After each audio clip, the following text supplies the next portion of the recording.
अस्सलाम वालेकुम प्यारे हुज़ूर। सवाल है कि जब कनाडा में ज़्यादातर लोगों को तबलीग करते हैं तो वो आगे से ये तो कहते हैं आपका पैगाम अच्छा है, हम भी अच्छे हैं, आप अपने दायरे में रहें, हम अपने दायरे में रहते हैं और हम अमन से रहते हैं, लेकिन इस्लाम के बारे में सीखना नहीं चाहते या उससे आगे नहीं बढ़ना चाहते। ठीक है, तो क्या मतलब हम इसे बैठ जाएंगे? पंजाबी कहते हैं ढेरी हटा देना, वो कर लेंगे? खामोशी से बैठ जाएंगे? नहीं ना बैठेंगे।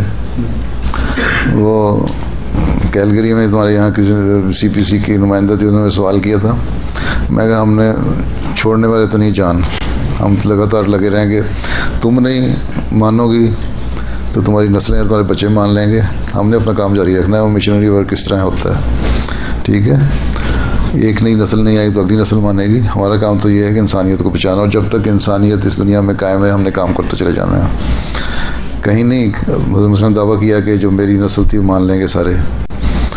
तरक्की का दौर शुरू हुआ जब हज़रत मुहम्मद के ज़माने में सैकड़ों से हज़ारों हो गए, हज़ारों से लाखों हो गए, और अब और बढ़ गए, दुनिया में फैल गए। दुनिया में तारुफ हो गया जमात का, जमात जानने लग गई है।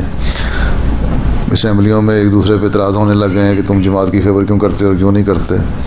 तो ये सारा तारुफ बढ़ रहा है, और इस पे बाज़ लोग नेक फितरत लोगों को तवज्जो भी पैदा होगी, मान लेंगे। लेकिन ये कहना कि 100% लोग मान लेंगे कभी भी नहीं हुआ, ना होगा।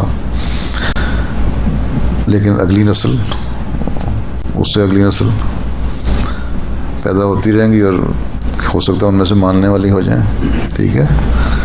300 साल का जो अरसा दिया है, या 200 साल से 300 साल का अरसा, इस दौरान में तो इसीलिए दिया है कि नस्लें मानने की। हो सकता है एक नस्ल इस काबिल ना हो, अगली मान ले, ठीक है?